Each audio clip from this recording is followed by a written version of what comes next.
circuited by the reptilian or fight or flight part of the brain, and we really want to stay in that cerebrum part. And so, yeah, the only rule is to be polite, but everyone, diversity of opinions are welcome, and criticism is welcome. You're welcome to criticize anything and everything I say. Totally fine with that. I always like to know why someone thinks differently. So feel free to include that in a criticism because it'll help us get better insight. With that said, tonight's session is on self-worth. I originally wrote this paper or essay in 2017, but I've modified it. I even modified it tonight based on some stuff that I've been thinking about in the last couple months. And so I'm just going to kind of walk through one perspective on self-worth. And I use self-worth and self-esteem pretty similarly. But self-worth is the title, so let's focus on that if someone wants to make the distinction. With that said, if you have any questions, just raise your hand if you go to the more where is it? Does everybody know how? Does anyone not know how to raise their hand in Zoom? So under reactions, there's like the raise hand, and just remember after you ask your question to drop your hand, and that way the next person can go, and then you'll get put back in line when you raise your hand again.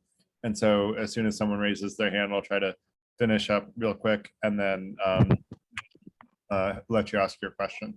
So with that said, I want to talk a little bit about why self-worth is important. Is I think a lot of people really judge themselves pretty harshly, and some people don't judge themselves harshly enough. And I think having the right criteria by which to measure self-worth is really important, because if you know how to measure self-worth, you can, I believe it's actually in each one of our control to have high self-worth if we do the right thing, and I'll talk more about what that means. And I think that a lot of people base their self-worth on other people's opinions of them, or of, even sometimes their perception of other people's opinions rather than other people's actual opinions. And that's even more dangerous, right? Because we're making assumptions about what we think other people think about us, which is 2 levels of the telephone game, and thus even less accurate. And so, we all do use our discernment about what we think about other people. So there is always some level of discernment or judgment going on. I use judgment not in the religious sense, but in the sense of using one's judgment to discern who's worth your time and who's not worth your time to continue to have a relationship with. And so all of us want to be worthy of other people's time and attention that we care about. So I think the other side of this is there's a really negative side of having really low self-worth, which is depression, and that can limit your ability to even function normally in society, which is obviously a really bad thing. And so none of us want to fall into that situation, but sometimes it happens, and we'll talk about that specific scenario later on tonight. So I'm going to first talk about what I think self-worth should not be based on. And these are the things that a lot of people base self-worth on, and I kind of group them into 2 main categories: power and money. And when I say power, I mean a powerful job, a status. I'm a doctor, I'm a lawyer, having power over people. I'm a politician and I can make decisions for other people. To me, those are all the wrong reasons to judge how much self-worth you should have. Money, whether it's inherited wealth, earned wealth, gifted wealth, I don't care. Wealth in general is not a reason to have self-worth, in my opinion. I would say that having your self-worth based on those things is also impractical, in addition to being the wrong way to judge self-worth. And the reason it's impractical is because there's always someone with either more power or more money. And we're always going to feel less than those people that have more than us if we're constantly trying to play a game where we're trying to be the one with the most power and the most wealth. And so that leaves even millionaires who judge their self-worth based on money feeling really poor and having low self-worth because they compare themselves to Elon Musk, who has more money than everybody else in the world. But even Elon Musk doesn't have as much power as, the president of the United States right now. And so even Elon Musk could, if he was judging himself just based on power and money, feel like he's inadequate because he doesn't have enough power. And so, even the people at the top echelons of both of these things would feel low self-worth if they're really using these as measuring sticks. And so I'd argue they're the wrong way because A, they're impractical, but B, I think they're the wrong way. And I'm going to try to make that argument that they're the wrong way to measure self-worth anyway, in addition to just being impractical. So ethically obtaining money and power, I would say, is actually something that can increase happiness and is not a bad thing to go for. And I'm not one of those people that says, don't go for money and don't go for power. I think they're both good things to go for and to strive for in your life. I just don't think you should base your self-worth, or any of us should base our self-worth on how much money and how much power we have, because that's a result. And so we'll talk about intentions, and sort of this comes from Stoicism, is the dichotomy of control, of separating what's in your control from what's out of your control. How much money and power you have is, in some respects, out of your control. What you do with the situation you're in is in your control. And so I think that happiness should derive from what's in our control. That got repackaged as the Serenity Prayer by a guy named Niebuhr, I think in the 1800s, which is, I think he added, God grant me the serenity to accept the things I cannot change, the courage to change the things I can, and the wisdom to know the difference, which is more or less a restatement of the Stoic dichotomy of control, but much more elegantly put and much more simply put. So that said, what do I think self-worth should be based on? So I sort of alluded to this, is that it should be based on what's in our control. And I separate self-worth into two parts: as historical self-worth and future self-worth. And so first I'm going to start talking about historical self-worth, is how much effort did we put in the past, versus how much effort could we have put in the past towards doing what we think is right. And that's really the measuring stick that I'm going to use for self-worth, is a comparison between doing what we think is right. And I'm going to talk more about, what like a paradigm for discerning what is kind of, I believe, a way to decide what is right. And I welcome criticism on that, because it's part of the values of the Free Thinker Institute. Is there are 5 intentions. We're only going to talk about 4 tonight because they're the most relevant to tonight's conversation. But basically, the level of effort you put in towards doing what you think is right is like how I think you should measure historical self-worth. Now, I have another paper here that you can look at if you're interested in definitions of good and evil. Evil to me is really causing harm unnecessarily. And what that means is causing harm other than to prevent a greater harm, right? Because you can always think of a reason to do a certain amount of harm. If there's a school shooter shooting school children and I have a gun, I'm going to shoot that guy to prevent him from killing innocent children. Yes, I'm causing harm, but I'm doing it to prevent a greater harm. And so you can justify harm when it's used to prevent a greater harm, in my opinion.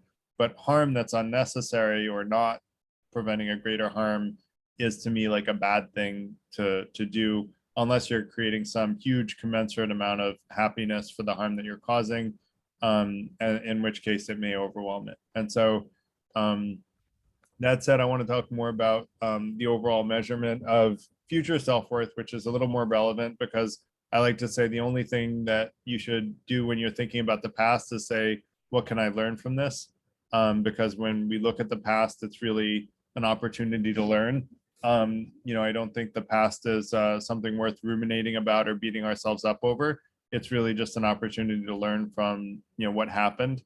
And so instead, let's talk about, the future. And I would say the future self-worth should be looked at in terms of what opportunity do we have to improve the lives of people we can influence, including and especially ourselves, but also the people that we can influence. And I would argue that there's a simple paradigm that will help us maximize our chance of doing good. And when I say doing good, I mean increasing happiness and decreasing harm. And when I say increasing happiness, because a lot of people get caught up on the word happiness, I don't mean happiness in the fleeting way. I mean happiness in sort of the and I'm blanking on the philosophical term.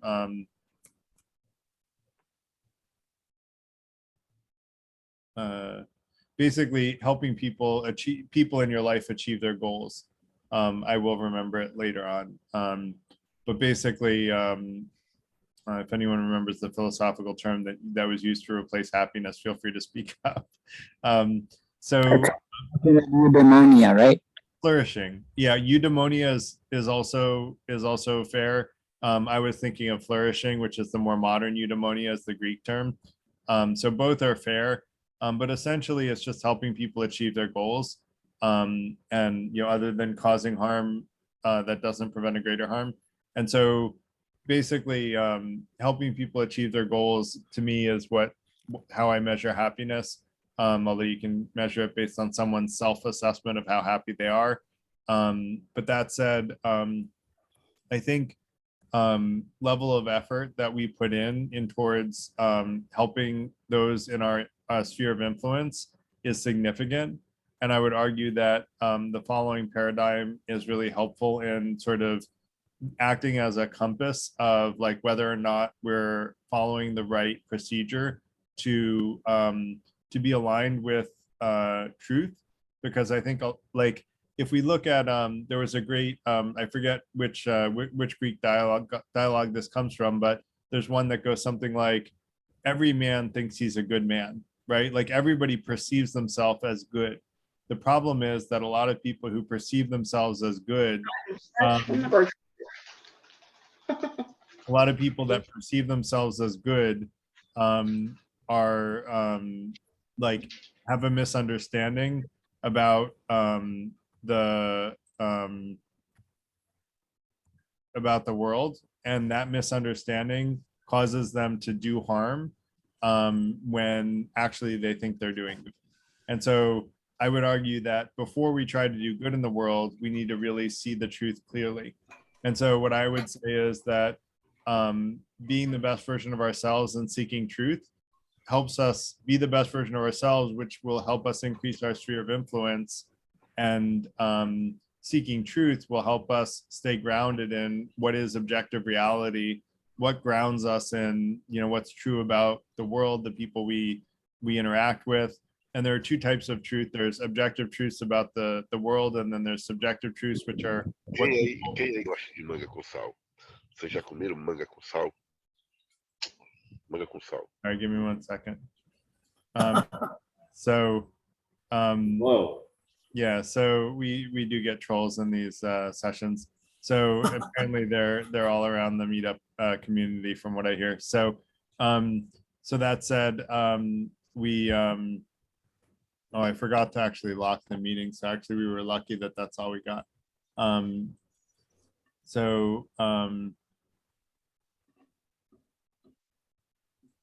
There we go. All right. So I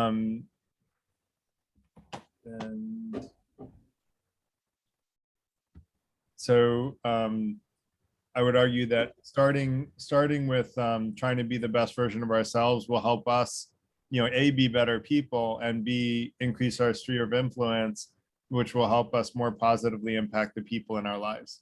And so that to me is a reasonably good thing to go after. And seeking truth, understanding that we are not the sole arbiters of truth, even though we have our beliefs about what we think is true now.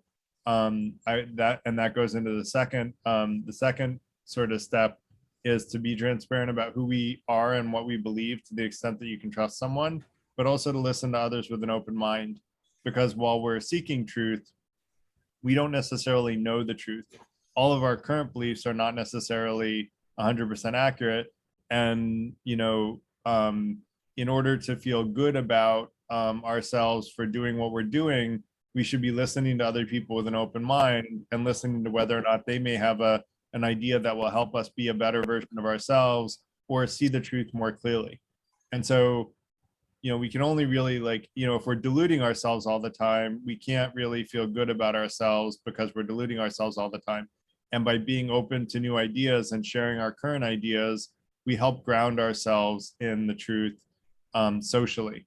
And we're all, humans are social animals, like we have been for a very long time. So third is to hone your critical thinking skills so that, and this is to Ellis's point, hone your critical thinking skills so that you can be really good at discerning fact from fiction about both objective and subjective truths. So that you understand other people's opinions and listen to them with empathy and with an open mind, and so that they can feel comfortable sharing who they are and what they believe with you, but also so that you can use critical thinking skills to discern fact from fiction, because right now in society and in the world, there are different voices competing for sharing what they claim is objective truth. And half the world says the other half is fake news, and both halves are saying the other half is fake news. And so how do we discern what's right for ourselves? And I think, honing our critical thinking skills and improving our judgment by listening with an open mind to all opinions and seeing who has the best argument when we're calm, cool, and collected, and talking politely about these ideas is how we can, basically make a better decision about what's fact versus fiction. So, and then only then, once we have a really clear view of reality and objective truth, at least the best view that we can come up with, should we then seek to increase happiness and decrease harm? Because if we do it earlier than that, we may be causing harm and reducing happiness when we think we're increasing happiness and decreasing harm, because we have misperceptions about the world. And a fun fact is that 90% of conflict comes from miscommunication. So the next time you're in a conflict, remember, just ask questions about the other person's opinions and say, oh, is this what you mean? Is that what you mean? And try to validate assumptions, because it turns out that most conflict, the very vast majority of conflict, comes from misunderstanding. And so that's where having an open mind and being transparent about your beliefs, along with good critical thinking skills, can reduce that kind of conflict. So to me, the definitive authority at the end of the day on your self-worth should be you yourself. Now, if you're following these rules above, you're also listening to other people with an open mind, and that helps ground you in sort of social ideas. But you ultimately have to be able to trust yourself in discerning whether or not you do have an open mind and whether you're listening to other people with an open mind. And there is a very strong bias towards confirmation bias, which is to believe that what we think is right now is actually right, and to discount all evidence to the contrary. And so it's really important to check that, and to be open to ideas that may prove your current beliefs wrong. And if you're doing that very consciously and you're listening with an open mind, then you can have a good sense that you're trying to be grounded in reality. So that said, I think that relying solely on other people's judgment on you, or even majority on other people's judgment of you and where you sit, is really not the right way to judge your self-worth. You should do it individually, because who can you trust the most? It's yourself. As long as you're really trying hard to be honest with yourself, which again, the first one of these four values is to seek truth. And if you're really trying more to seek truth rather than to feed the ego, then you can be honest with you have to be honest with yourself that you are being honest with yourself. If you do that, then you can be the first authority on your self-worth. And so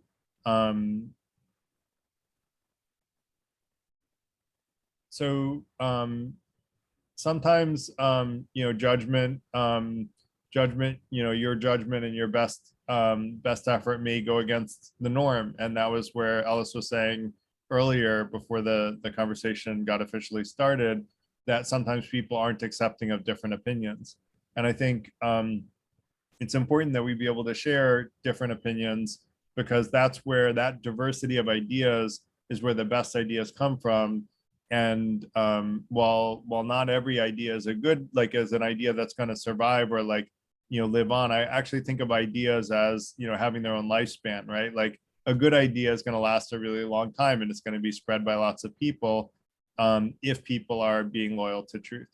That said, I do want to talk about two sort of special cases, one of which is depression, which when I say that the definitive authority on your self-worth should be you, if you are depressed, the chances are good you will undervalue your self-worth.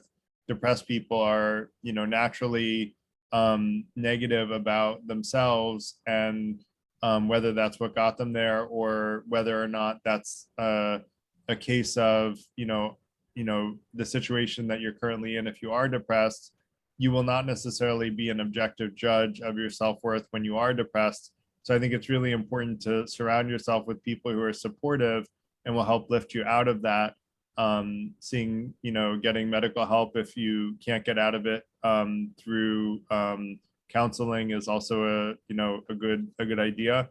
But I would say that that's like one special case where I would say maybe you shouldn't simply rely on your own judgment on your self-worth.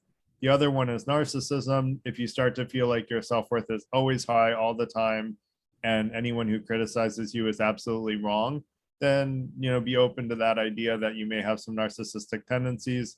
Some people do, and it's important to be self-aware of it in order to get help for it. I think there are, there are things you can do to sort of check that sort of problem at the door. And I think that listening with an open mind and going back to these four sort of paradigms or four rules can help you reduce the chance of having narcissistic tendencies. And so that's really, I don't have a ton of material. It was like about half an hour, but I would love feedback, thoughts. Does this make sense? What does make sense? What doesn't make sense? And would love to hear people's thoughts or ideas, or alternative opinions or support, anything you want to share. Garrett? Yeah, I wanted to share something. go ahead. I noticed that, like, if I come up with my own ideas based on logic, people don't give it as much value as stuff that they read in textbooks, because they think textbooks are the ultimate reality and truth. And when I work really hard to think about something, it lowers my self-esteem, because they just say, "Oh no, you're wrong. The book says this," and you're just pulling it out of your behind.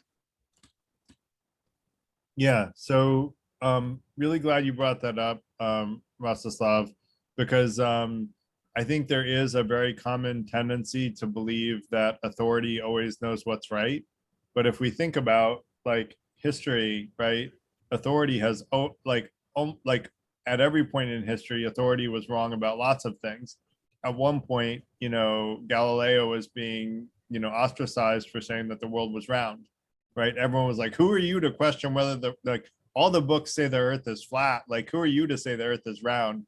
And so like, the innovators are generally, like yourself, it sounds like, Rostislav, are generally looked at as being wrong until, someone gives them an open mind and looks at it with their own critical thinking skills and goes, hey, wait, this Rostislav guy actually has a pretty good point, and maybe we should listen to him. And until you get a critical mass of people supporting an idea, it doesn't always take flight. But I think as long as you, Rostislav, are listening to with an open mind towards their criticism of your ideas, and you're saying, do they have a good reason to not agree with me? Yes or no? And if they don't have a good reason to think that you're wrong, then keep believing you're right. And if someone comes up with a good reason that you're wrong, then change your mind. I like to say, like, the only time someone is wrong is when it's clear that they're wrong and they don't admit it. If you're wrong and you admit you're wrong, you're immediately right again, because you changed your mind and now you're more right than you were when you were wrong. So actually, go ahead. I'm sorry. Yeah. There's also like certain things we're raised with, and like there's no reason why we believe in it. It's just like the foundation. And when people start questioning each other's foundation, then it like becomes emotional, I think, because Yes. no one is right or wrong. It's just like at our very core, we stand for something, and everything else is based on that. Yeah, yeah, I think that's a great point, Rostislav, and that's part of why listening with an open mind is so important, um, because we want to give people the open mind that they might be right and they may have a better idea than even the authorities in question, and so But like some things can't be updated though. That's the thing. Like, there's like a part of our foundation that we can never change. And even if someone proves it, you'll just get angry. Some people just get angry at that, and they can't change it because it's too deeply rooted. right, so some people are really stuck. There's a concept of fixed mindset versus growth mindset, and some people are stuck in fixed mindset and think that they can't change. The truth is the brain is very malleable and can keep changing. And with that said, I want to let Marshall go because he has his hand up, and we have a couple of other people with their hand up, so go ahead, Marshall.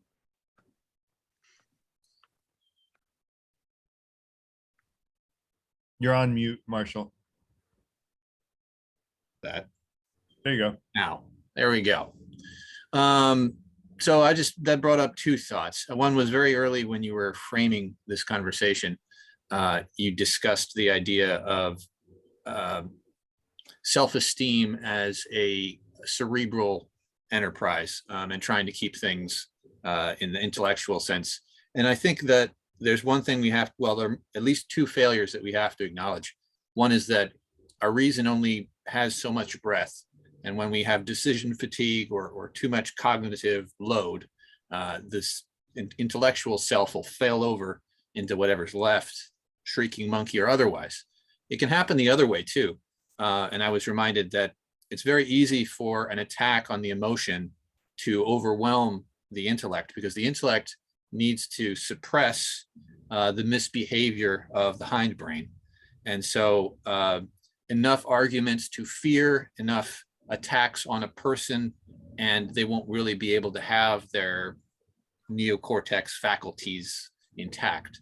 So I think there's two important failures to remember in our own esteem as well, that those can fail either from the bottom when the emotions and the base needs are attacked, or from the top when there's simply too much for the intellectual side to address.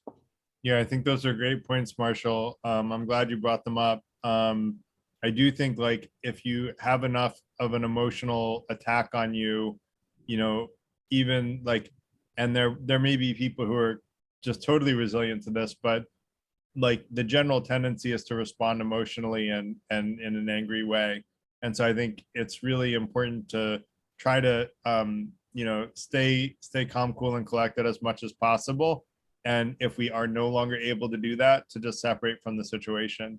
And so that's what I generally try to do is like, actually what I really try to do, and I have like in the online community, I have a doc called On Mature Conversations that talks about different levels of maturity of responding to that kind of situation.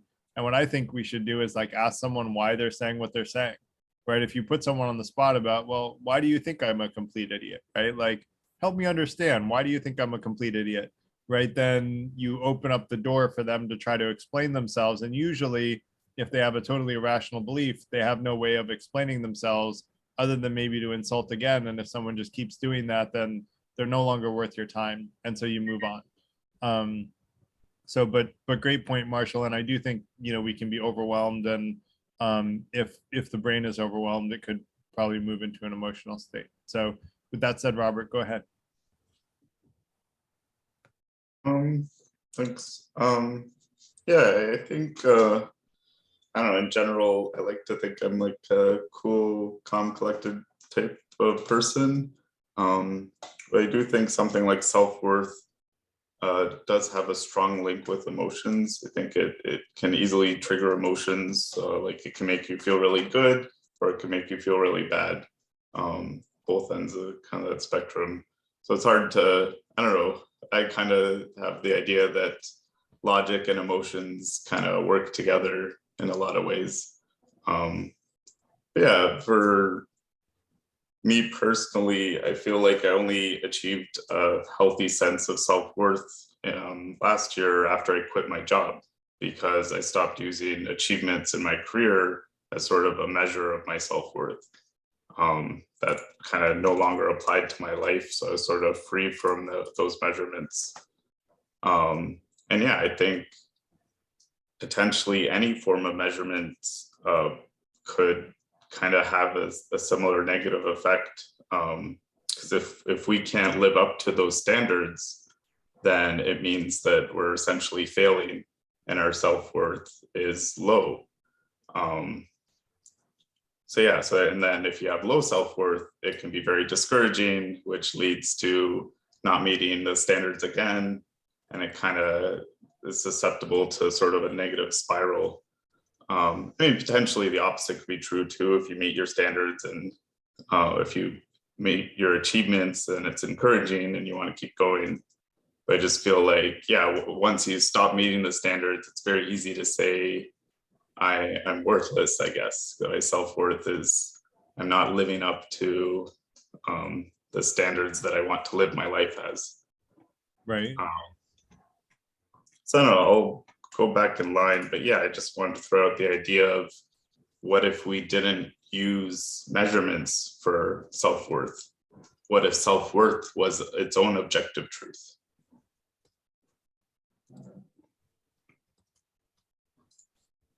I have to think about what if self-worth was its own objective truth.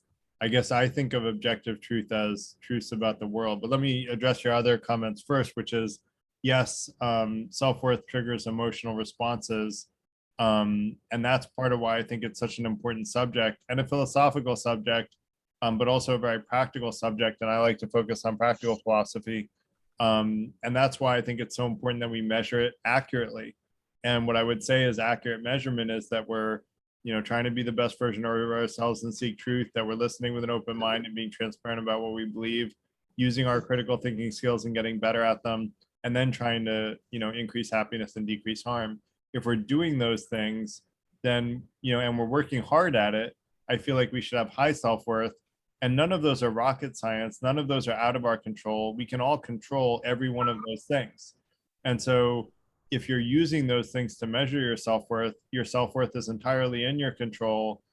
And so you can actually have a very positive emotional response and a very high self-worth simply by following the right paradigm. If you agree that's the paradigm, that it is a good paradigm. And so I agree with you that logic and emotions work together in a lot of ways. And I have a paper on emotions. We'll probably do another session another night about that. And for me, I think that looking at the root cause of why we feel what we feel emotionally is the right way to deal with emotions, rather than to just do what our emotions tell us to do, which is usually a bad idea, right? And so, someone you think someone is looking at your significant other at a bar the wrong way, and you just feel like punching them in the head, that's probably the wrong answer, right? Hey, what are you looking at? And then, oh, I'm looking at that girl right behind your significant other, might be the response. And, oh, I just totally misunderstood what he was looking at. And so, usually the emotional response is going to get us into a lot of trouble simply by doing what our emotions tell us to do. And so I guess I do think that your point about living up to the standards we set for ourselves, I would argue if the standards we set for ourselves are the ones that we talked about tonight, those are good standards to set for ourselves and we should try to meet them.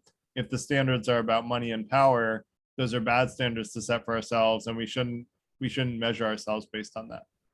Does that make sense, Robert? I just feel like the consequences for not meeting the standards are still kind of bad, I guess.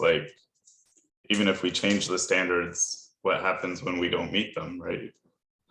When you say even if we change the standards, what happens if we don't meet them? So that's why I talked about historical self-worth versus current, is that we may not have historically, maybe historically we haven't thought about having an open mind towards new ideas. And we may look at now, if we say that having an open mind is a good idea to measure our self-worth on, then historically I haven't suppose had an open mind. Well, maybe my historical self-worth is bad, but if I look in the future, I can have an open mind for the rest of my life. And so I can have a very good self-worth in the future by adopting a new paradigm that, I can be proud of and that helps me be a better person. And so like, that's why I separate historical self-worth versus future self-worth, because even though we may have made mistakes in the past, we can learn from those and do better in the future. Does that make sense? I don't know. I feel like it's hard to feel achievement from something that is in the future, I guess. Well, the future is like, the future is now, right? Like we're living in the present. So we're always experiencing the future at every moment in time. So with that said, I want to let Nathan go. But go ahead, Nathan. Well, I had a question, but I think, Yeah. is it okay if I even respond to the discussion that Sure. you and Robert? Please, anything you want to say? Yeah, okay. So, I mean, I think if I'm understanding you, Garrett, is that basically it's so long as our hearts and our minds are in the right place, it's impossible not to have high self-worth, because there's always that potential for the future self-worth, right? Yeah. Yeah. That's right. Yeah. So okay, so yeah, my question is, okay, so I'm someone who I consider myself to be someone who thinks about my own self-worth relatively a lot. Or even if I'm not consciously thinking about it, I'm like subconsciously feeling it out. And I guess I'm wondering, are there people, and I'm sort of asking this for everyone, does anyone know anyone where, is it possible that there are people for whom self-worth is like a non-factor in their life? Like to them, they don't even care about their self-worth, high or low or anything. Or could it be that there's a significant proportion of the population that is like this? Maybe 30%, 50%, heck, and I'm not even aware of this. And I guess I was wondering, does anyone know anyone like that? And then a follow-up question to that would be, is caring about your own self-worth like a value in and of itself? Is that a worthy thing to be caring about your self-worth?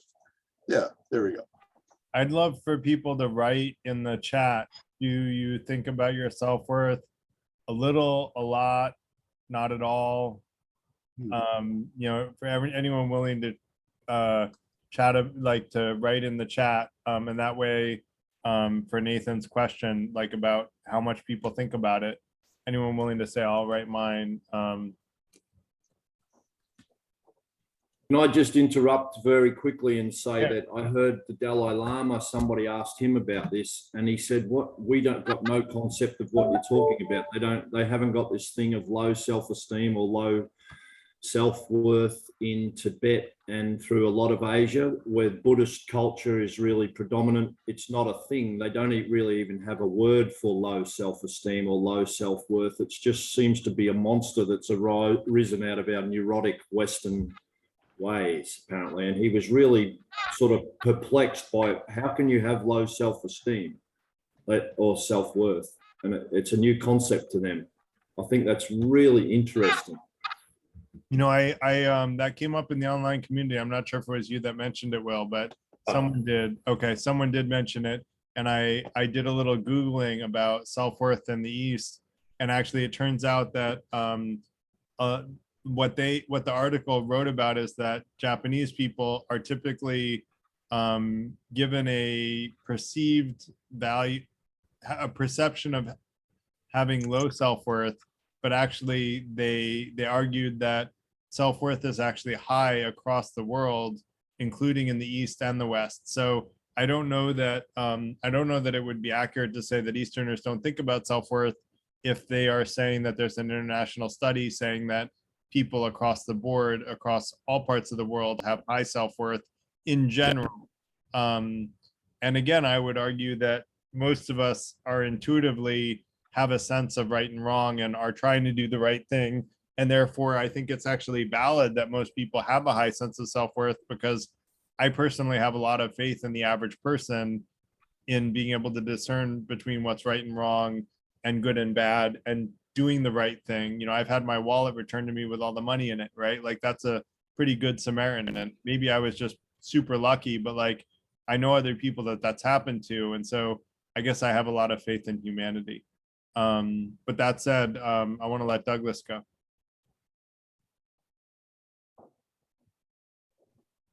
Douglas Pilzer.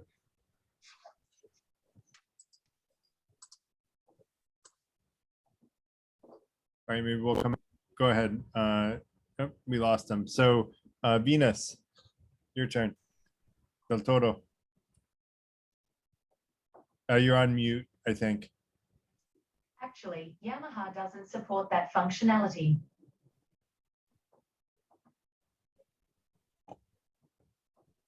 All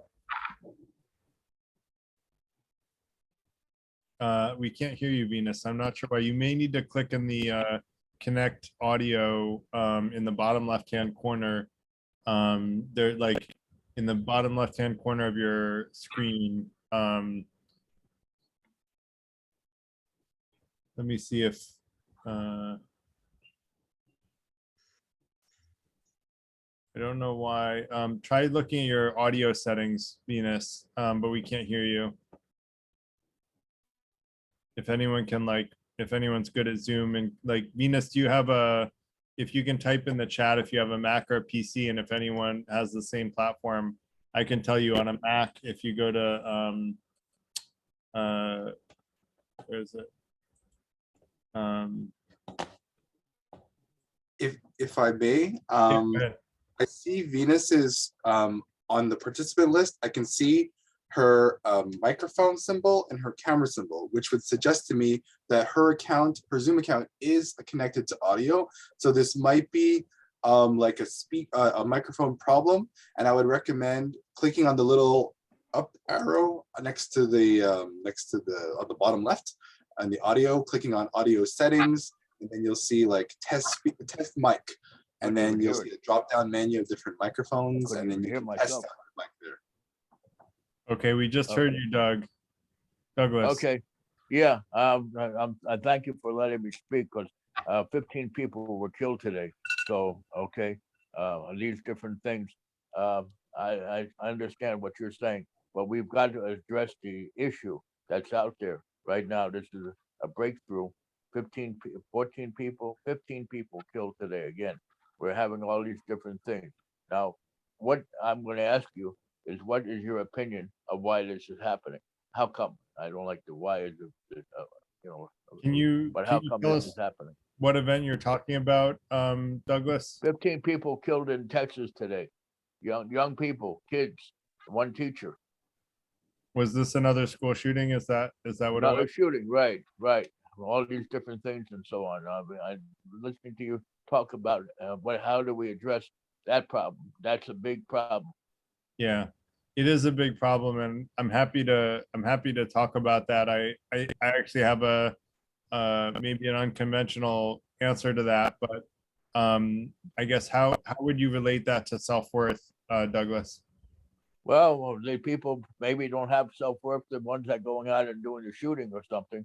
And, Yeah. you know, it looks like a real problem. And what you're talking about is trying to figure out, I'm asking you as a professor myself, okay, asking you Right. what, I can't come to any plain explanation why these shootings are done, but there's all kinds of, you know, self-worth problems going on, I would say, exactly what you're trying to talk about. Yeah, I think that's a great point, Douglas. And is Douglas okay, or do you prefer Doug? Doug, it's okay. Doug, Don't okay. call me doctor. You could call me doctor, but I hate that. I just want to be called. I'm like everybody else. Thank you. I'll call you whatever you want, Douglas. That one but- $1.25. The Okay. Kit Kat is $1.50. I don't Okay. like those sugar. Good enough. No problem. All right.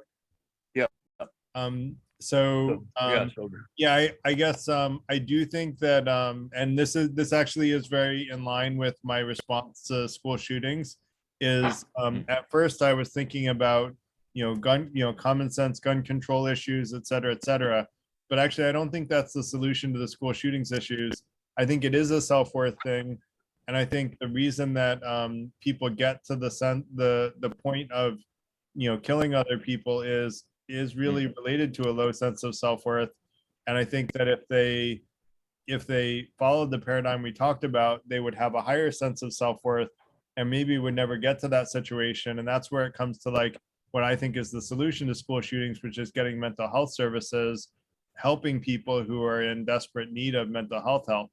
Because that to me is the real solution to school shootings. Is it's not about preventing people from getting guns, because someone can kill with a knife too, and we're not going to stop everyone from having kitchen knives. So the real answer is getting people mental health help that are struggling and suffering because they just don't have any help and they're in a bad spot, and identifying the people who need mental health help and giving them the support and services that they need. So that's my answer, but I would love anyone else that wants to share. And with that said, I want to let Robert, if you want to talk about that or anything else you wanted to talk about, the floor is yours. Thanks. So yeah, just building on what I was saying earlier, that like, what if self-worth was an objective truth on its own? So like by that, I kind of mean, what if you didn't need to justify having a good sense of self-worth? So yeah, so when I was kind of on my own self-worth discovery last year, I found a TED talk from Adia Gooden, and it's about the idea of unconditional self-worth. So self-worth that doesn't rely on other things. But yeah, so I found it interesting that she kind of differentiated self-esteem from self-worth, because I feel like arguably they're interchangeable and it's sort of semantics, but it's an interesting idea. So she was saying self-esteem is sort of like what we can achieve and what we are capable of. And then unconditional self-worth is just the sense that you deserve to be alive. So it doesn't matter what you've achieved or mistakes you've made. Everyone deserves to be alive. Everyone deserves to be loved and to be cared for, and everyone deserves to take up space. So yeah, so I thought that was very interesting. The idea that essentially people are worthy of self-worth, just like we're worthy just because we're existing. We don't have to look for other things to feel good about our lives. Which I mean, in sometimes it's probably easier said than done, because I feel like her version of self-esteem still kind of plays into things. It still makes you feel good. It still makes you feel bad. But I kind of now see self-worth as sort of an anchor in my life, where regardless of how good or how bad I feel, I still have a sense that I am worthy of existing. Right. I do think we're all worthy of existing. And I do agree with her. And I think everything I said tonight is consistent with her, that our self-esteem and self-worth are really up to us, right? It's self-defined, and it's entirely within our control simply by having the right mindset. And so I guess I agree with her, even though maybe I said, yeah, I guess I agree with her, and from what I can tell. I guess the one thing that maybe doesn't line up is that I don't think it's in our control. I think it's independent of ourselves in a weird way, I guess, because it is self-worth. I think everyone, like I said, everyone deserves to be alive regardless of what they've done in their lives. Right. So like, yeah, I guess in some cases it kind of takes the pressure off, because it's like you don't have to do anything to achieve this self-worth. You just have to be here. Yeah, I guess. And then we're making the distinction between self-worth as you've defined it. I would agree with you. You just have to be here to like deserve to live. But then, what I've been talking about as being self-worth is what you call self-esteem. And then when we talk about self-esteem there, I would argue even that I'm arguing is all within our own control, because if we follow those four paradigms, those four rules of being the best version of ourselves, seeking truth, etc., then we can have high self-worth simply by having an open mind and honing our critical thinking skills and seeking truth and being the best version of ourselves, which is all entirely within our control. So I think that agrees with her from what I can tell. Does that make sense, Robert? I think it's still sort of putting conditions on it. So like her version is unconditional self-worth. She's just creating a separate definition for self-worth. Like what I'm calling self-worth, she calls self-esteem. And she's adding additional conditions on self-esteem. What you're saying she calls self-worth, I would agree. We all inherently have, and we don't even have to try for. We all deserve to exist, in my opinion. So that's where I'm saying, like, I use different terminology, but I think have similar philosophical alignment with what she's saying. Does that make sense? It's just confusing because we use different terms to describe the things, because I talked about self-worth and she defines self-worth differently than I do. And so that's where the difference comes from. I guess, I don't know, go back in line, but yeah, I think there's still is a difference, I guess. Okay, maybe you can describe it when you come up next, and let's let Marshall go, and then Venus, feel free to keep practicing with your audio. And oh, you got it. You're quiet though. I heard something though. Yeah, I had to put on headphones for it to work. So Okay, do you want to go, because you were in line? So do you mind, Marshall, if we let Venus go? wait, am I You're very quiet. oh, sorry. I'm turning, is that better? Not much. Okay. I'm a big fail tonight, so That's okay. We can hear you. We just have to concentrate, but that's okay. You'll just get our full attention. no, I have to go back to what Robert was saying. I absolutely agree that self-esteem is related to our intrinsic value in just being, not necessarily in what we're doing. But unfortunately, that's sort of hardwired into our social structure, is what we're doing. I can hear the word. How we build. I'm gonna our have to go off. My problem was my screen. So it's a little bit backwards because in the current definition, we have to be doing something in order to have value or feel good about ourselves. When really our value is just being alive. So that's where I kind of agree with Robert there. Now that doesn't mean that we just sit staring at the clouds.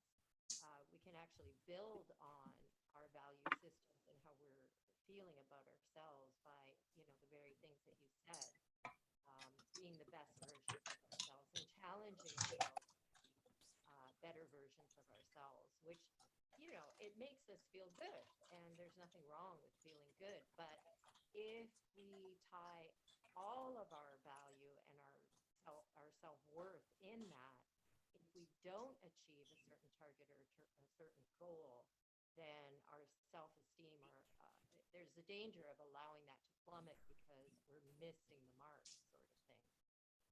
So that's where I kind of agree with what Robert's saying, that it's important to know our value has nothing to do with what we're trying to accomplish, but it's more on being alive and being human. And then we sort of build on that as we move forward.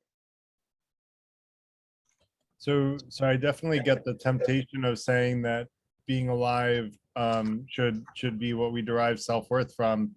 But then think of the most horrible people in history, right? They were alive too, but I would argue they shouldn't have had really high self-worth. And not to take an emotional, example, but everyone loves to use the example of Hitler, right? Should Hitler have had high self-worth? I would argue no. He was doing all kinds of horrible things, and he wasn't really seeking truth. He wasn't seeking to be grounded and being the best version of himself. And he wasn't really listening with an open mind to other people. He basically bullied anyone who didn't agree with him and often killed them if they didn't agree with him. And so I would argue Hitler, even though he was alive, he shouldn't have, in my opinion, had good self-worth. And so I would just say, yes, we all deserve to be alive. And even Hitler deserved to be alive. And but at some point, our time runs out, and his did.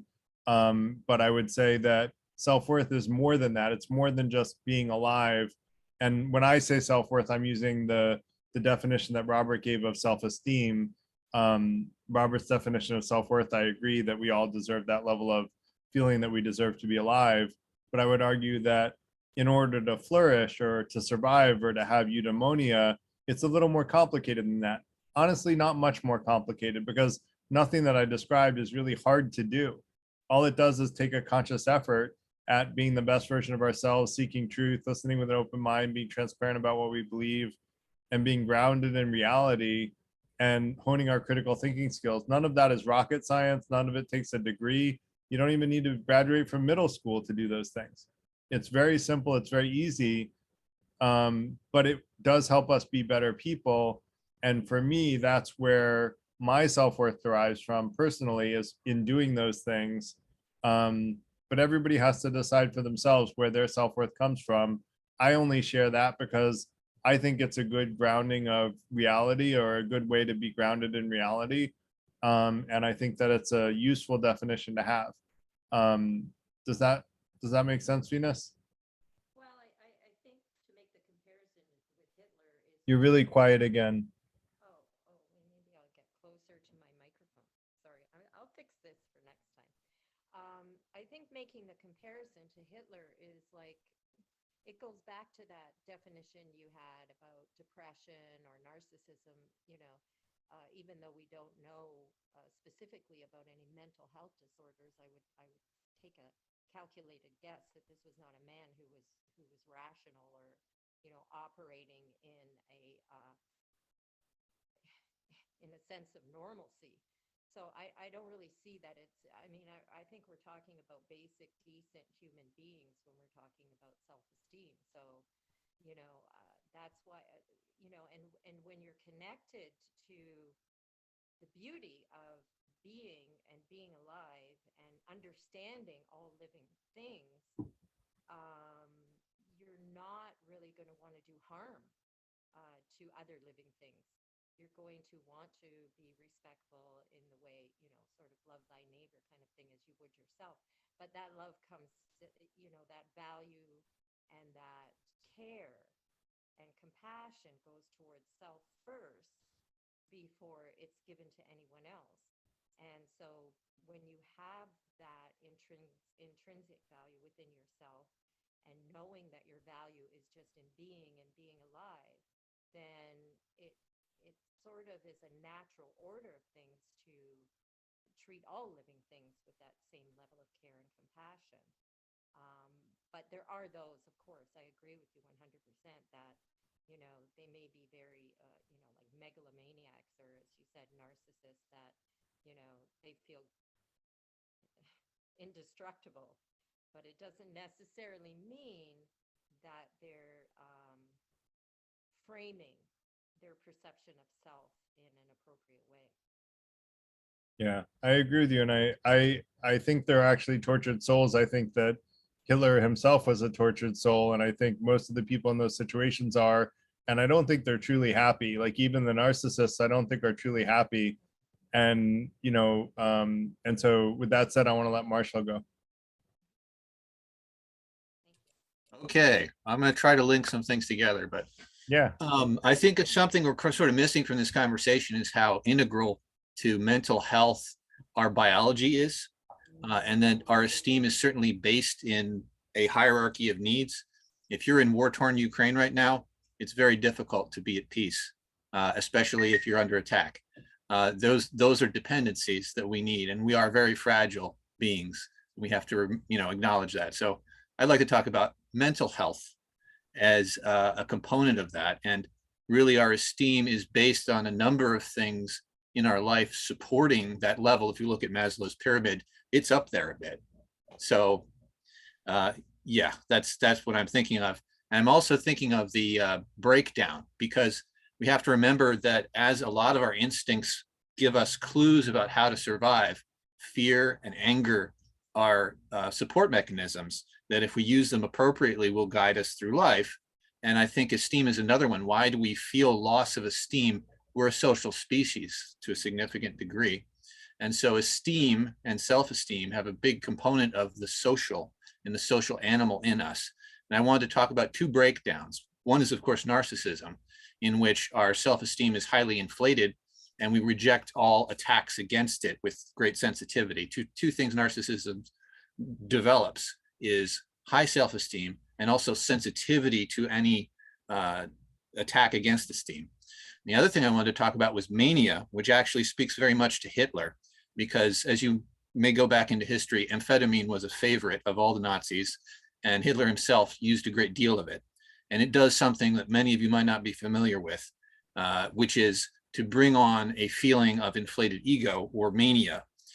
In a state of mania, there is heightened energy, but there is also a complete confidence in action and in rightness, where a person who's in full mania basically can do no wrong to themselves.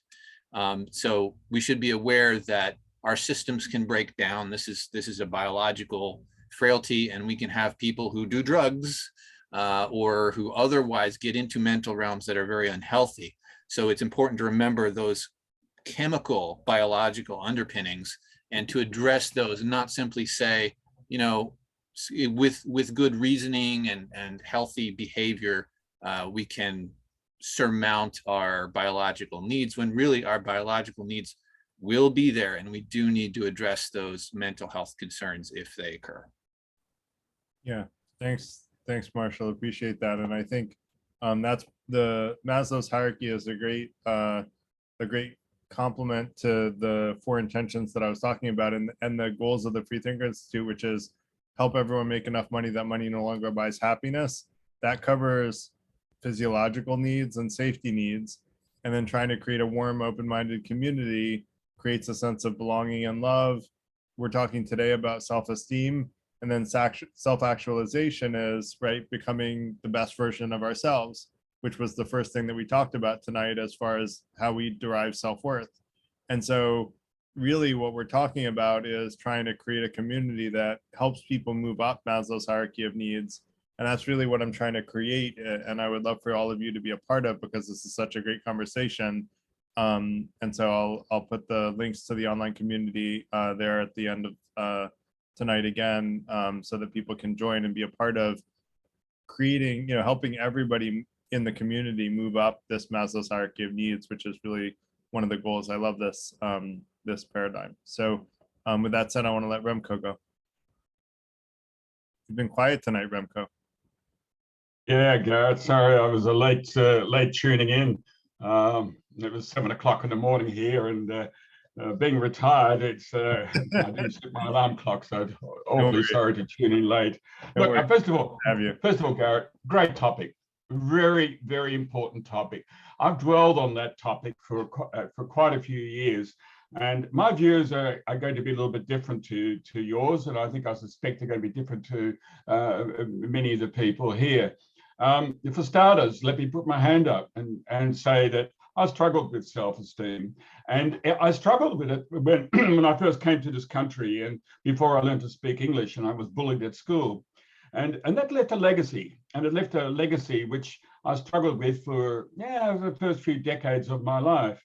And what I began to realize slowly, and it took me a long time to get to that, was, and I'm jumping ahead because it's a very complex topic, and I could talk on this for half an hour easily.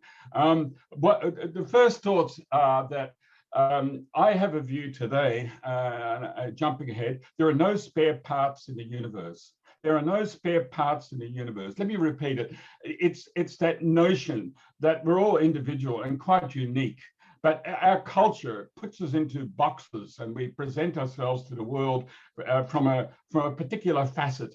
And from that particular facet, which in my case was in engineering and economics, I compared myself to the world. I had blinkers on, and I found that using Wittgenstein, Wittgenstein wrote, I hope some of you may be familiar perhaps with his Tractatus, and he explored that when we communicate, it's first of all, it was about the image that was in his Tractatus, but in his posthumously published publication, The Philosophical Investigations, he makes the point that it's not the context, it's the context that has to be taken into account. It's the game that's being played. And when you tune into that, and I spent some time exploring that, you find that the majority of people, now this may be me looking at the world, the majority of people are playing a game. And that game is a sort of an unanswered question. I'm all right, aren't I? I'm okay. It's the question. It's endemic, this sense of competitiveness. This competitiveness, as which is in business, has been brought into the school environment, and it's all made us all very competitive, all very comparative. And that is a toxic attitude. Now, in my country, this is in Australia, if you haven't worked it out, in my country at least, they're taking this out of the school system, and they're trying to bring out the individual so that we're motivated, not by looking over our shoulders at others, that we are being teased out to bring out our best. And that was the thing that I struggled with, because I was always looking over my shoulder. And I'm in a phase of life today, and as I mentioned, I did a degree in economics, which was all about competition. I say there is no competition. Now, that's going to be very controversial, and some of you are going to say, well, come on. No, there is no competition. There is no need for competition. Any business is actually competing with their market, with the individual. You're not competing against the other business. That is a description. But that attitude, it's that attitude that has created the notion of self-esteem. And I think we need to wake up to that. And there is no need to compare. And I look back and I think I was always comparing myself, because I was going to let these Aussies get the better of me. So I don't know whether I'm making sense to you, but I feel very passionately that there is no need for the notion of self-esteem. It is something that is conditioned. I think it's time that we began to just relax. And if we're not feeling good enough, then change your environment. It's not about yourself. You need to change your environment, or you at least change your attitude. Look, there's more than I can say, and I've got a phone that's ringing, but which is pop the bell to shut up. Anyway, there's much more I can say, and I don't want to dominate. But that's my view. That it's an adopted, discretionary, toxic attitude that we have engendered, and people of my particular generation are still suffering from it. And I'm suggesting it's a very dominant attitude of not feeling good enough. And if you listen to it, I think most people are playing that game, are feeling reinforced that they're all right. Yeah. Well said. Thanks, Remco. And when I listened to the beginning of what you said, the I'm okay, aren't I was thinking of ego and egotism. And I agree that ego and egotism, and actually we're going to do another session another night where I'm going to try to make the case that ego or egotism is the root cause of all human-induced problems in the world. And I agree that that's a bad thing. I would argue that self-esteem or self-worth is different from that. And we may get into a semantic distinction without a difference, or with a significant difference rather, between those two. And so that we might want to punt for a little bit later. But I would distinguish between self-worth and how I feel about myself and my place in the world. And I think that's a good thing to care about. But egotism and defending the self and competition and I'm better than, or I am the best, is a bad thing. And I'm a much bigger believer in collaboration and competition. Sí, quiero mi gafas, por favor. Gracias, princesa. Sorry. Gracias, muñeca. So Venus, let me let you go. Sorry, my daughter's just found my glasses. Gracias, princesa. Venus, go ahead. Oh, I still have my hand up. I actually agree with the, no, I'm being silent, but I actually agree with the previous gentleman who was talking about, a lot of this has to be just tossed out. But there's this psychologist from Mississauga, he created the system nonviolent communication, where, he speaks in terms of, I don't remember his name, but, that most of us are taught to communicate like jackals when we should be communicating like giraffes, because giraffes have the biggest heart in the animal kingdom. but basically his foundation is that every sort of communication is trying to express a basic human need. And if we can get underneath the conflict and look at the need that's trying to be expressed, we can come from a definitely more open-hearted and compassionate view, and we can drop the need for conflict or the need to be right and come with a more cooperative, collaborative approach. A lot of society teaches us that vulnerability is a weakness and, you know, something that we need to be hiding. But the truth is we're all vulnerable creatures, and the more that we can share these vulnerabilities in a safe space, the less we may feel the need to allow the ego to take over and perform that one-upmanship on one another. So that's all I wanted to say about that. As far going back to the communication you were saying about the conflict that is often found in communication, that if we approach it from what is the need that this individual is trying to express to me, we can be less defensive or combative in our communication style.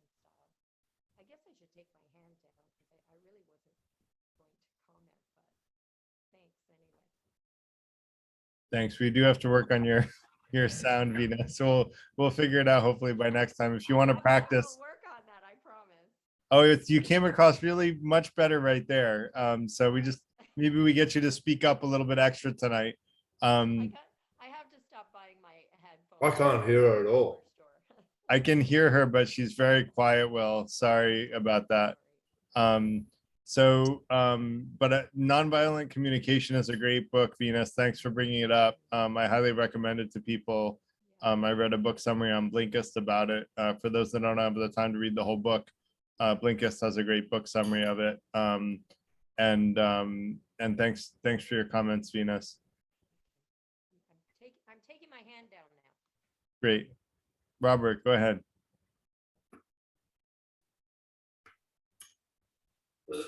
Unmute. Yeah, sorry, I didn't get all of that, but I don't know. I like the idea of kind of communication and how communication leads to conflict. And I wonder if I kind of led me to the idea like self-worth is sort of a form of communication with ourselves. So we're telling ourselves like what is our value, or what accomplishments can we feel good about. But yeah, just thinking about earlier comments, I would argue that possibly people like megalomaniacs or dictators might not have, like they might have a high self-esteem, but they might not have a high self-worth. I think it was sort of touched on earlier that like a low sense of self-worth can lead to people doing bad things. And I think in some cases it can even be used as a justification to do bad things. Because if you don't see yourself as worthy anymore, or if you see yourself as unable to achieve that worthiness, then you might not feel motivated to do good things. So I don't know, I was kind of thinking almost independent of how we feel about measuring self-worth or measuring self-esteem, I think I would argue that we should want everyone to have a high sense of self-worth. I think that has a better chance of leading them to positive behavior, whereas low self-worth would likely have a higher chance of bad behavior. So I don't know, I liked what Venus said earlier. You mentioned intrinsic value.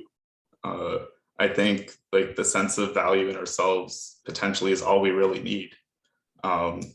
We don't necessarily have to come up with ways to measure our achievements or our self-worth in our life. If we already have that intrinsic value in ourselves, I would argue we no longer need those measurements. So that's sort of, I guess, where I was struggling earlier with. Because yeah, I think there are a lot of things lining up with our ideas, but I guess I'm saying is once you have self-worth, you no longer need the other stuff. if someone tells you you're not worthy, you can just disregard it because it still would feel bad. But if you have that foundation of self-worth inside of you, it no longer makes you feel like you've taken a step back because everyone's self-worth is equal. Oh yeah, and the last thing, I feel like you don't have to be the best version of yourself. I'm not sure why we hold ourselves to that standard. The best version of myself is me all the time. I regardless of what I do, I can't achieve that. I just am that.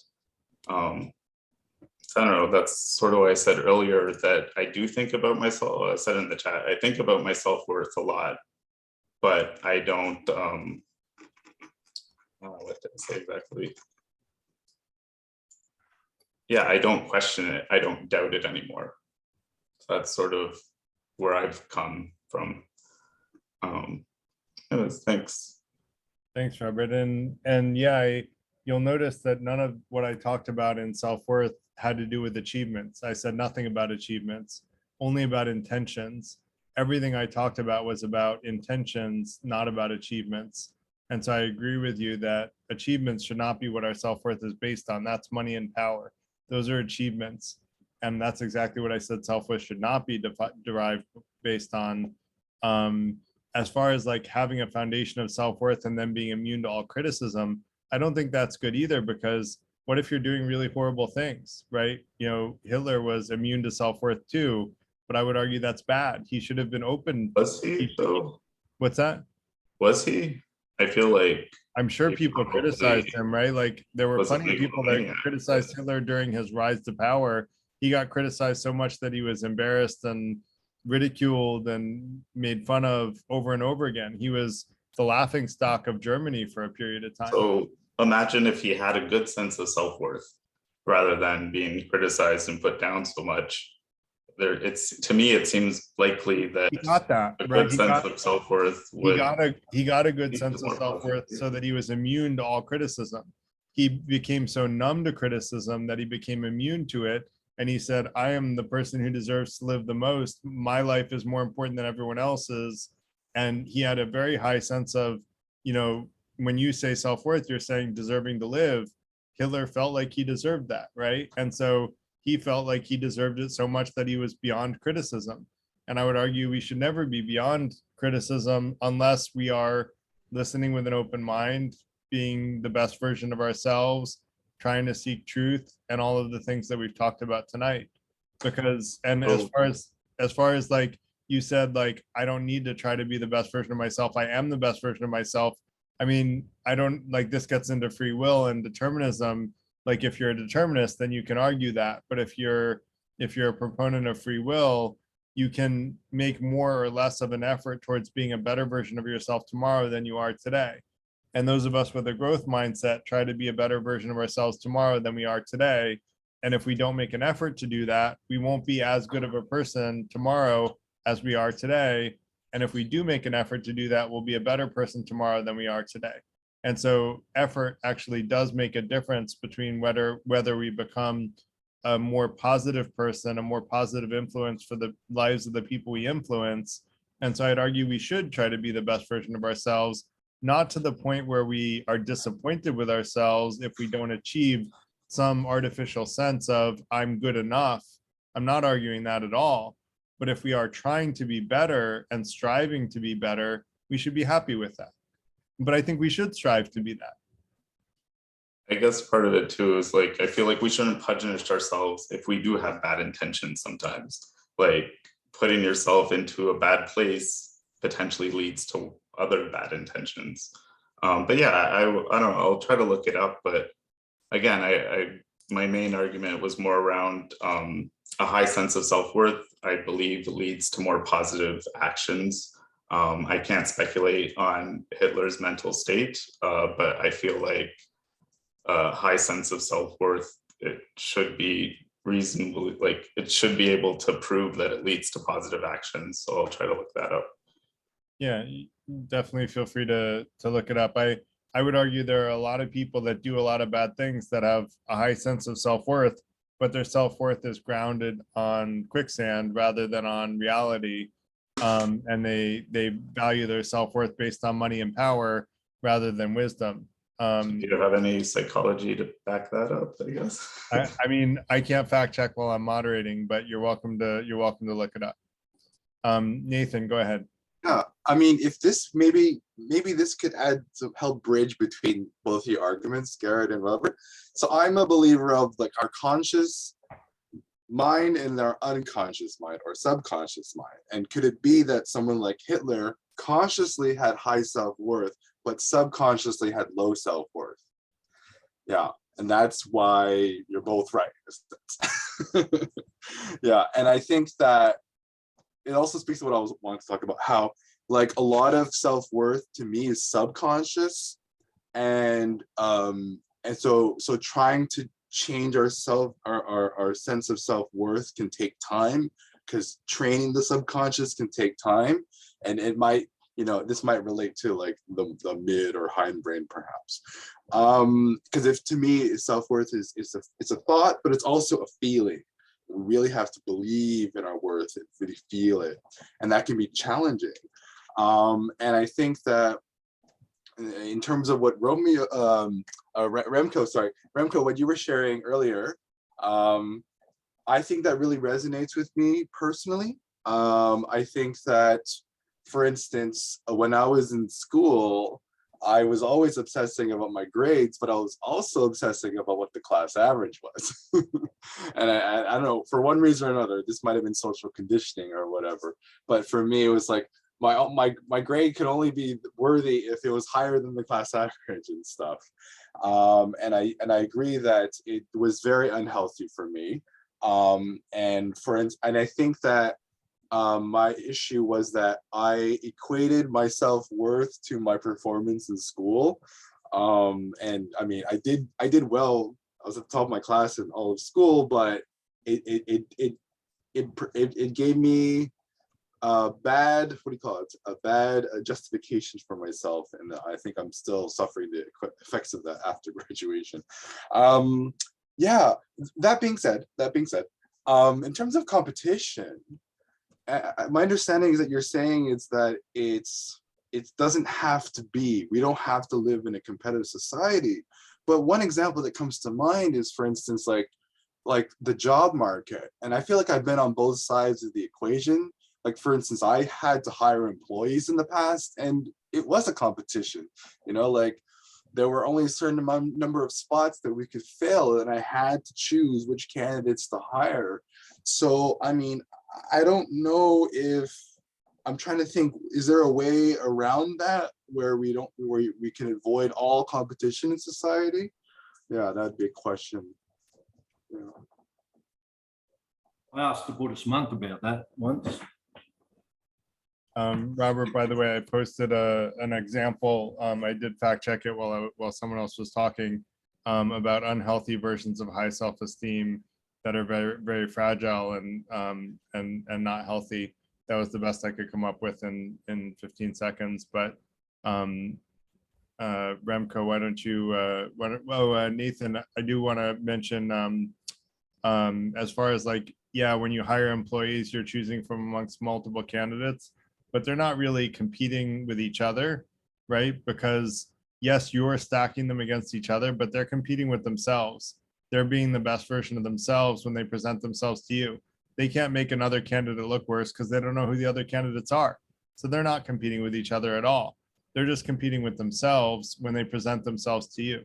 You have to compare them to each other, but really there's no competition, from their perspective amongst them and the other candidates. There's only a competition with themselves.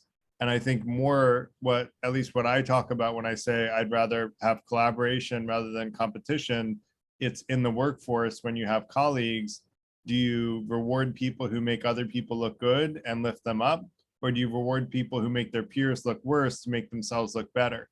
And every company gets to choose, and every leadership gets to choose who they decide to reward and what behavior they decide to reward in their company culture.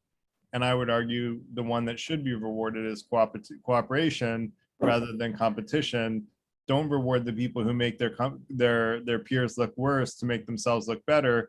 reward the people who support other people and make them look better when they do a good job, because those are the more self-assured people that are going to create a collaborative relationship with colleagues. And that's the type of behavior that should be rewarded. Does that make sense?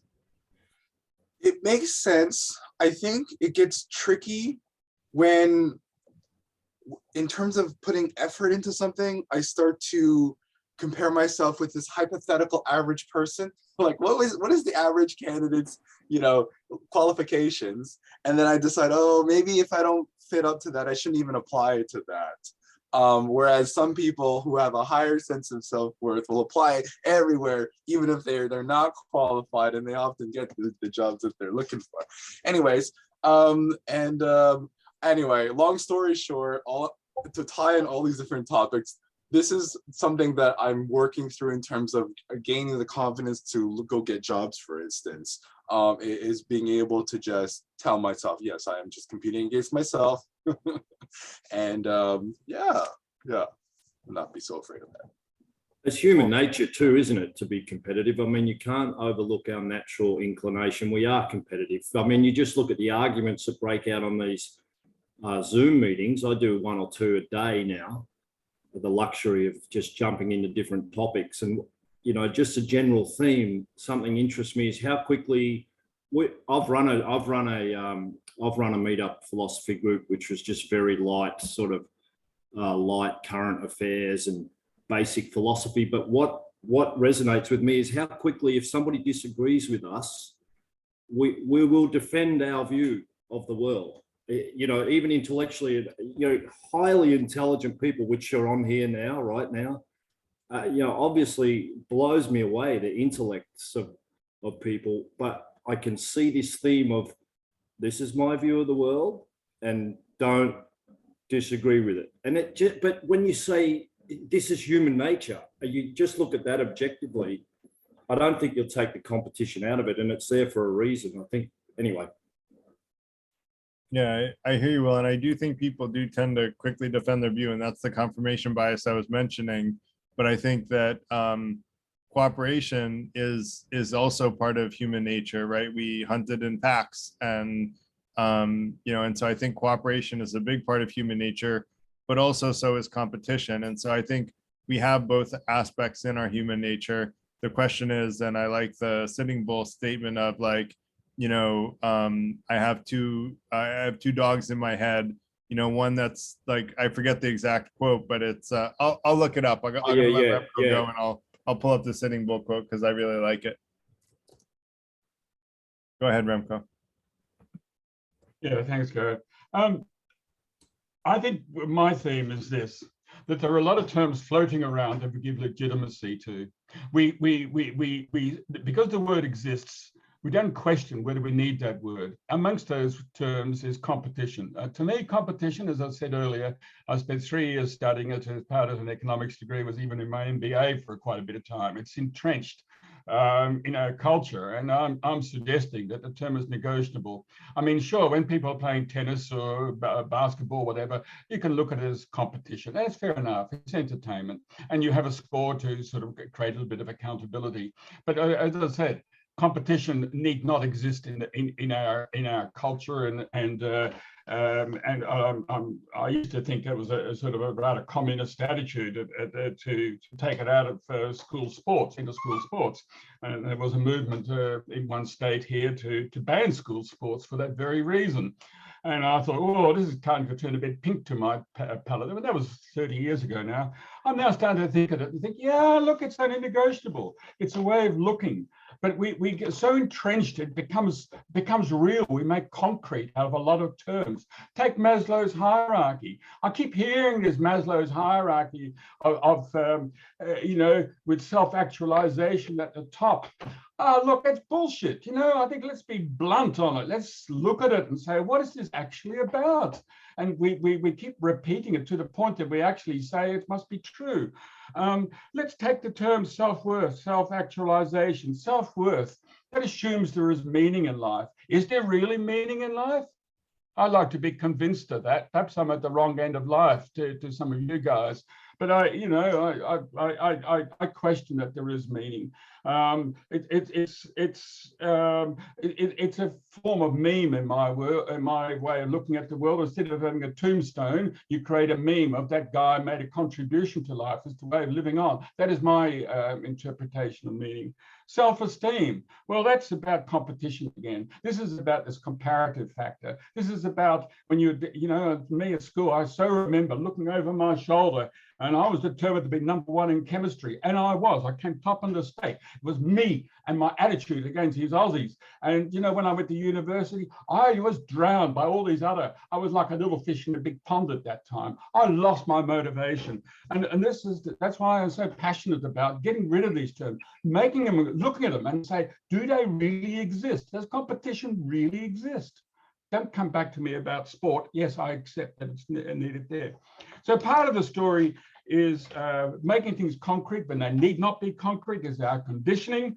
And also, and I wind up with that, I've been radicalized, as you can, in my view, by Ian McGilchrist in The Master and the Emissary, and it's a 500-page book, and I've read it 3 times. It really hit me, and he's now produced a 1,500-page version, which is about looking at the world either through the left brain or the right brain. These are metaphors. Don't talk to me about bicameral minds.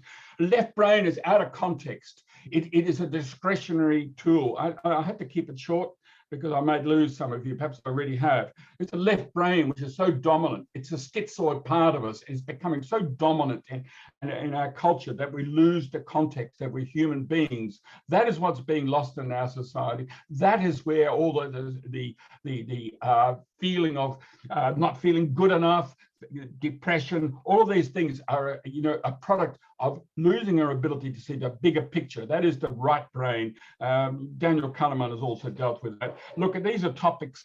I'm just skating on the surface, and perhaps I'm sounding incoherent, but the whole package, I'm just winding up with that, is that so much in our life is actually negotiable, capable of being unpacked and seen for what they really are. And I think we just need to sometimes stand back.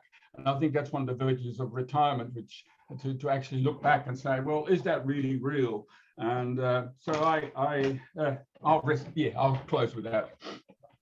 Thanks, Remco. And as far as whether competition need exist, I would argue competition between companies is in some respects very healthy, and spurs on innovation and healthier cultures over time. So I would argue that some competition is good, but I would argue competition within a group is bad. Competition between one group and another group is not necessarily bad if they're competing in a fair marketplace, in a fair, with a level playing field, basically. As far as whether or not there's a meaning of life, you missed, we had 2 sessions on that in the last couple of months. So check out the YouTube videos if you want to see it, Remco. I try to make an argument that there is a meaning of life, but that's not a topic for tonight because we don't have enough time to talk about it. But competitiveness, Garrett. I started to write a PhD thesis on Michael Porter's thesis on competitive advantage of nations. Yes. You are using the term, but it need not exist. It is still the business. You can describe it as competitive, but ultimately it's the business competing with the market and trying to produce and trying to maximize the return on their shareholders' funds. You can use the term competitive, but use it carefully. Use it carefully. Use it as a discretionary term, and don't use it as a model, because once you do that and put it into the school, what you're immediately doing is deflecting the individual away from themselves to their shoulder. If you get what I'm saying, you are looking at the other for a motivation. That was my point. Yeah, and I would agree with you that as individuals within an organization, we should not be competitive. We should be collaborative. And I would argue that it's usually the other way around. It's usually very competitive within an organization. And I think that I agree is unnecessary. With that said, I want to let Marshall go. Well, I was going to talk about Stoicism, and one of the things I think was very important about esteem, which is that we have robust esteem, not fragile esteem.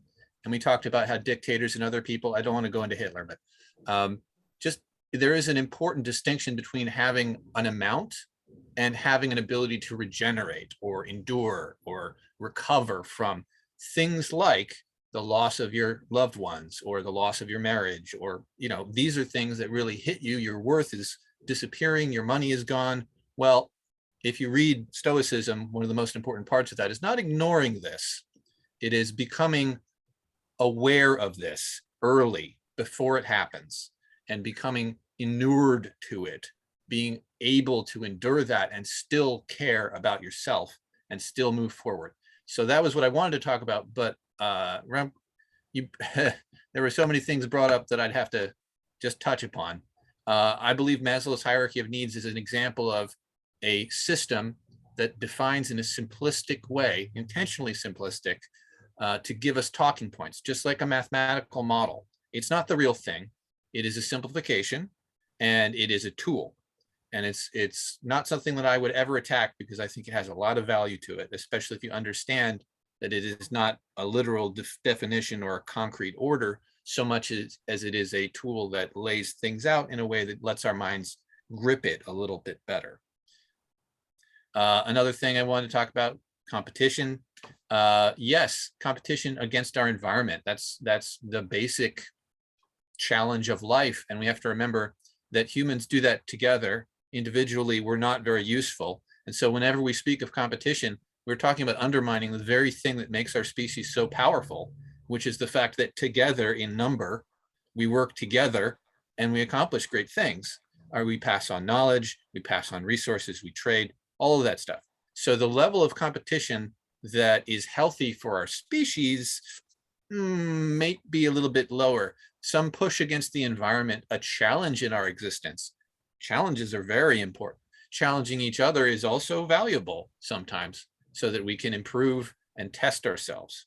But if we're talking about competition as in, I am going to crush you with every tool I have in my armament, then history has shown we're very able to do that. And it's always a terrible thing. And we're still at it. So I don't know, maybe that goes through, there are a couple things I would have talked about, but I just wanted to recontextualize predominantly when we're talking about esteem as a high or low value, it's not just that dimension. And of course, the hierarchy of needs is not just the top bottom thing, but this idea of structure needs to also incorporate a renewal, a sustenance. What is the enduring living version of that hierarchy, of that system? Because the system is going to give us a simplification that we can handle. For example, Garrett, you're talking about the things as a free thinker that you can do to support others and yourself. Totally fits. It makes sense. And it's a system that's fairly simple. That's really valuable. But we also have to recognize life's a lot more complicated. This is your tool. You can use it if you understand that it applies in different ways. And that's all I have to say. Agreed, Marshall. Thanks. And I just want to put the Sitting Bull quote up real quick. Inside of me, there are two dogs. One is mean and evil, and the other is good, and they fight each other all the time. When asked which one wins, I answer the one that I feed the most. And so I just thought I'd put that out there in terms of like what I was mentioning before. And with that said, I want to let Robert go. Thanks. I don't know. Yeah, I was thinking of the idea of competition, and I do agree that I don't know, I feel like competition isn't always sustainable in the long run, even if in the short run it could be motivating. I do think, yeah, we're a social species and we work better, or we can achieve more by working together. And yeah, I often heard the idea that we should be competing with ourselves, right? We should try to, tomorrow's self should look back on today's self and think, have I done better? And that's sort of the thing that I don't fully agree with. I think everyone should have a steady foundation of self-esteem. I don't know, Garrett, in your article, I noticed the term like fragile high self-esteem. And to me, that sounded a lot like having insecurity. So one example of that, I am insecure about my intelligence. Growing up, I was often praised for my intelligence, So I had a very high sense of self-esteem, but it was also very fragile, because if anyone challenged my intelligence, I would feel that it's an attack on me as a person. So when I stopped basing my self-worth on my intelligence, it kind of allowed me to have that steady self-worth. It didn't fluctuate with criticism or potential attacks on my intelligence, because that's no longer what I'm basing my self-worth on. I don't have to be intelligent. I can be whatever. I can just be me, I guess. So yeah, and then I don't know. I know that's not exactly what you're suggesting we should base our self-worth on, but I feel like even with something like intentions, arguably bad people can think that they have good intentions, and that can lead to some terrible consequences. So potentially even something like intentions can still potentially lead to bad things. So that's why I just overall, I feel like it seems worthwhile just to avoid any kind of measurement. And yeah, for me personally, I feel like having a foundation of self-worth has really helped me a lot. So I guess that's why I want that for other people. But I know not everyone's kind of had the journey I've had this past year. So I think it's worthwhile for everyone to discover self-worth for themselves. Thanks. Yeah, and you know, Robert, I would argue that avoiding measurement of self-esteem doesn't prevent people from doing harm either, right? Someone could not measure their self-esteem, they could still do horrible things. So I think having good intentions at least drastically reduces the chance that they're going to do horrible things if they're following those 4 intentions, and they have good intentions to follow all 4 of them. I think you drastically reduce the chance of them doing horrible things by a very big measure. And if you want to make a counter argument to that, you're welcome to do it, but you have to construct a person who is following those 4 intentions and still doing horrible things, even though they're holding true to those 4 intentions. With that said, Will, why don't you go next? Yeah, I was just thinking of like the crux of it is, I think, to some degree, how we define self-worth.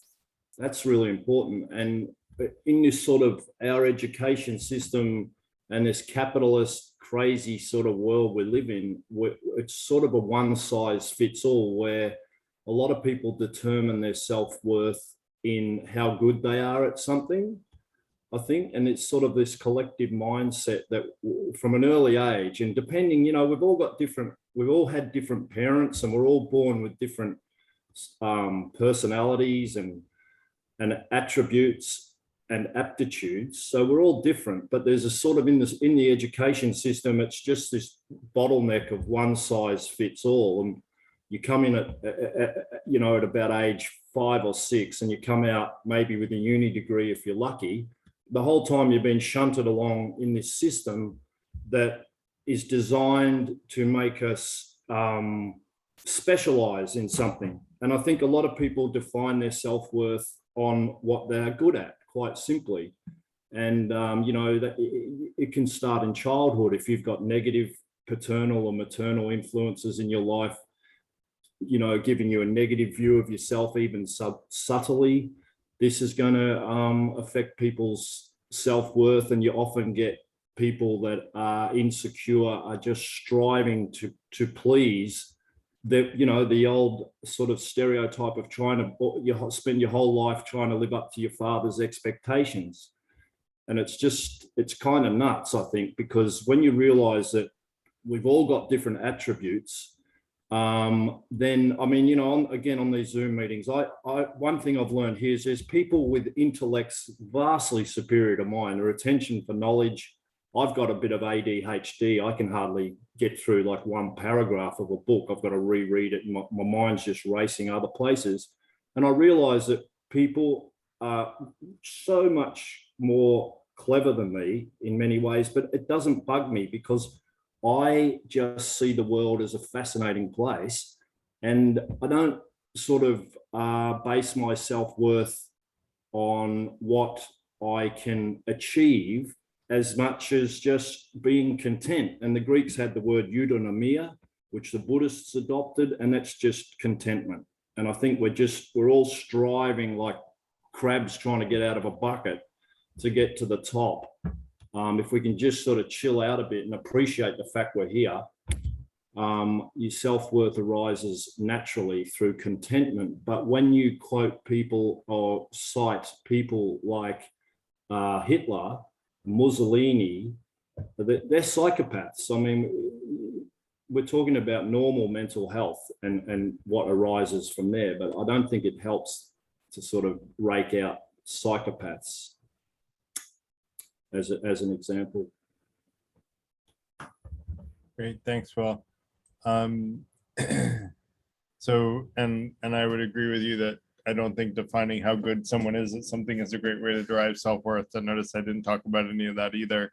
More about intentions. With that said, I want to let Nathan. Yeah, I'm not saying you did. No, I know you did. Yeah, and I wasn't trying to imply that you said that I did. Sorry. Yeah. I was just agreeing with you, basically saying, I agree that's not the right way to derive self-worth. I consider that power, right? Getting into a position of power because of how good you are at something should not be the way to derive self-worth, in my opinion. So I was agreeing with you, basically. Sorry. Yeah, I mean, it's also the way the world works. Like, you can't have this rose-colored view of the world and it's all wine and roses. The world is a very hard place. It's a real hard place to be, and it is born of a lot of competition and let the winner take the spoils. I mean, that's a reality of life as well, to some degree. Yeah. And I want to let Nathan and Remco go, but then we're going to close out because we're almost at 9 o'clock and I've been up since a little after 4. So Nathan, go ahead. Right, I'll try to keep it fast. So yeah, so I was thinking about the example you were giving, Robert, about like someone who thinks they have good intentions or thinks their intentions are good when they're actually not. And I think in Garrett's defense of the 4 intentions here, I think at least the number 2 should help to like reduce that from happening, reduce the chances of that happening. The idea of being transparent about who you are and trying to be critical about yourself and your own intentions, and you keep just trying to be as self-aware as possible to try to eliminate that. But that does beg a question: is it possible for some people to just is it possible for a particular person where it's impossible for them to actually be transparent about themselves, either due to their brain chemistry or some psychopathology, as we're talking about in our discussion? Like, could it be that it's just not possible because you absolutely need some third party to come in and sort of like check your intentions? Yeah. But anyways, thank you all. That's exactly right, Nathan. It is listening with an open mind, being transparent about what you believe, listening with an open mind, and using very honed critical thinking skills to discern fact from fiction should drastically reduce the chance that your good intentions are going to have you cause harm. And that's why those intentions come before increasing happiness and decreasing harm, because they're in force rank prioritized order. If your intent is to seek truth and be the best version of yourself, and you're doing all those other things, then your chances of having good intentions and causing harm are far reduced. And that's exactly the intent. Remco, go ahead. Yeah, thanks. Yeah, look, I love philosophy. I took it on relatively late in life, but one of the things that it helps me do is it creates a discipline about unpacking. And whenever there's a truth being pronounced and there's a lot of debate and discussion, I often ask myself questions: what is actually behind that? What's behind that? And what is behind that? And what is behind that? And often you find it's a bit like an onion. You can continue to peel it. It's like a babushka doll. There's Russian dolls. You unpack it, unpack it, unpack it, unpack it. And in the end, you find that there's little pearl, and you say, yeah, that's what's behind it. And often it's speculative. Yes, it is speculative. I mean, I love the example that World War I was started by Kaiser Willie, you know, because he had a dodgy left arm and he was feeling very inferior compared to his cousins. And he expressed it very early in you know, when he went to the wedding in Britain, you know, and he threw his dagger through up Westminster Abbey. You know, Kaiser Willie had an issue. You talked about Hitler and the others. Deep down, we're damaged goods. You know, deep down, we've got this need to express ourselves. And that's why I loved Wittgenstein so much. And Wittgenstein makes the point, you know, it's not about what's actually coming out of your words. And all of us are mostly inclined to that, to listen very carefully to the detail of the words, where it's properly punctuated. You know, it's actually the wrapping. It's the wrapping that counts. And so once you tune into that, you find that a lot of things that we say and do and happens in society has to do deep down with a sense of self-worth, this conditioning, and it's quite entrenched. Look, I am repeating myself. Garrett, it is late at night, and I didn't want to sort of repeat, but I feel very passionate about that we need to stop sometimes and ask ourselves, is it really true? Does that word really exist? Is there such a thing as self-esteem? Does it really exist, except perhaps in a clinical sense? And how negotiable is that? A lot of things are so negotiable. You get a hint from the postmodernist philosophers, you know, who actually question and say a lot of these words don't exist. They only exist relative to other words. And once you get to that, you think it's all just a charade. Anyway, I'll conclude with that. Thanks, Garrett. Thanks, Remco. When you say they don't exist, I assume you mean they're an illusion. And I like to come up with little quotes, and one is, everyone who says X is an illusion is illusory, and reality is the only thing that exists. Illusions are figments of the imagination of illusions. In other words, the people who say that X is an illusion are under an illusion. So reality is reality. And if we think it exists at least from our own perception, our own subjective point of view, and therefore it is real. And so I'm not a big fan of people who claim that time is an illusion and all kinds of, you know, even objective things that are hard to discount exist. But I tend not to follow the X is an illusion path. But that said, Remco, I do love your thoughts, and there's definitely a place for believing that it's an illusion. I tend not to go down that path. I would also agree with you, Remco, that we're all damaged goods, but I would argue that world leaders are often more damaged goods than the average human being. I have more faith that the average US citizen in a jury trial can distinguish right from wrong better than the average world leader. And that's where we'll have another conversation on power another week. And the people who are attracted to power, I would argue, are absolutely the wrong people to be put into positions of power.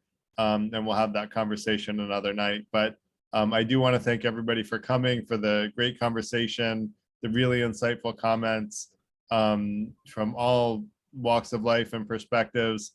And really want to thank everyone for that, and would love people to join the online community. I'll put one last link into the online community in the hopes that people will join, so that we can keep talking throughout the week in the online community until next week's session. We have another one next Tuesday, like we do every week, almost every week.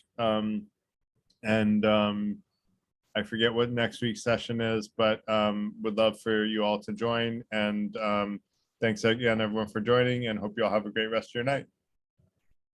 Take care. Thanks, Karen.